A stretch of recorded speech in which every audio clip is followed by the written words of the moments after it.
अल्लाह तुम्हारे तो 0 मार्क्स आए, मेरे देखिए फुल आए। अपने आप को देखो तो सही, बाल देखिए अपने, तो ब्रश भी करके आ जाओ। और अपना चश्मा देखिए कितना छोटा, देखो मुझे देखो। हाँ, टीचर भी इसकी तारीफ करते हैं, पूरे स्कूल में मशहूर हूँ मैं।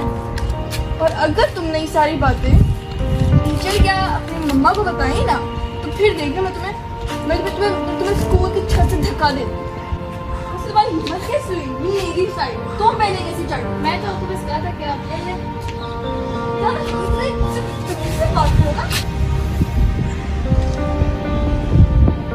सामने आयशा बैठी है, अभी बताती हूँ उसको। ये आइसक्रीम खाई थी ना, क्या हुआ बताती हूँ। कल मेरी आइसक्रीम खाई थी ना, करो ये, नहीं ना करो। क्या कर रही हो तुम? कुछ नहीं, फिर के साथ खेल रही हो ना, तो पहले भी खेलती हो ना।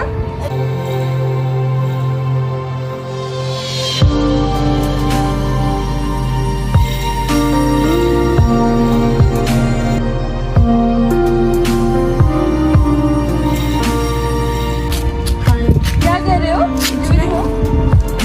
मम्मा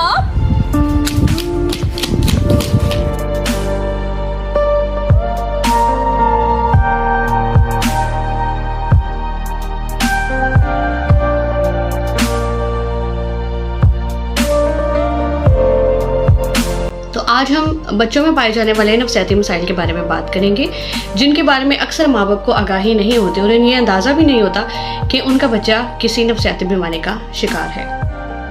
तो आज हम कंडक्ट डिसऑर्डर के बारे में बात करेंगे।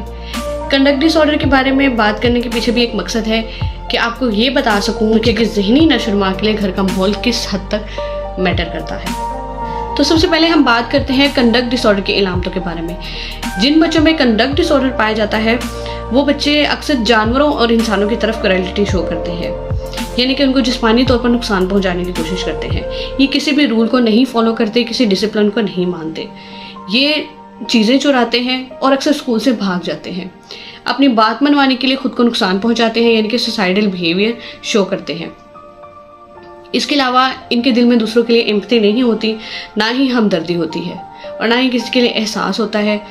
ये हर वक्त मार कुटाई करते रहते हैं, बहुत एग्रेसिव होते हैं और इनमें बहुत ज़्यादा चांसेस होते हैं कि ये कोई किसी भी किस्म का नशा शुरू करते हैं और किसी क्रिमिनल एक्टिविटी की तरफ इन्वॉल्व हो जाते हैं। याद रखने की बात यह है कि अगर कोई शख्स 16 साल से छोटा है और उसमें ये अलामतें पाई जाती हैं तो हम कह सकते हैं कि कंडक्ट डिसऑर्डर का पेशेंट है, क्योंकि मुकाबले में लड़कों में 5 से 10 गुना ज़्यादा चांसेस होते हैं कि उनमें कंडक्ट डिसऑर्डर पाया जाए। तो अब हम बात करते हैं वजूहात की। सबसे पहले आ जाता है कि जिन बच्चों को माँ बाप की तरफ से रिजेक्शन मिले या जिनके माँ बाप हर वक्त उनको तनकीद करते रहे, उन बच्चों में कंडक्ट डिसऑर्डर पाया जाता है।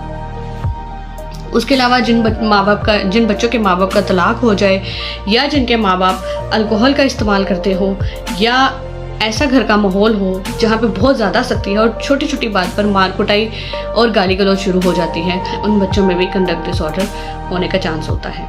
उसके अलावा जिनके माँ बाप में भी एंटी सोशल बिहेवियर पाए जाए, यानी कि उनमें भी दूसरों के लिए हमदर्दी का अंसर कम हो या ना हो और वो भी दूसरों के राइट्स का ख्याल ना रखते हो, तब भी चांस है कि उनके बच्चों में कंडक्ट डिसऑर्डर हो। अब बात करते हैं इसके इलाज की। इसका इलाज 2 तरीक़ों से किया जाता है। वैसे तो इसका इलाज मुश्किल होता है लेकिन नामुमकिन नहीं होता। अगर किया जाता है तो उसके 2 तरीके हैं, मेडिकेशन और साइकोथेरेपी। मेडिकेशन के ज़रिए से एग्रेसिवनेस और हाइपर एक्टिविटी को कंट्रोल किया जाता है, जबकि साइकोथेरेपी में सोशल स्किल्स ट्रेनिंग से करवाई जाती है और माँ बाप को भी साइको एजुकेट किया जाता है कि उन्होंने किस चीज़ का ख्याल रखना है अगर उनका बच्चा इस बीमारी का शिकार है तो।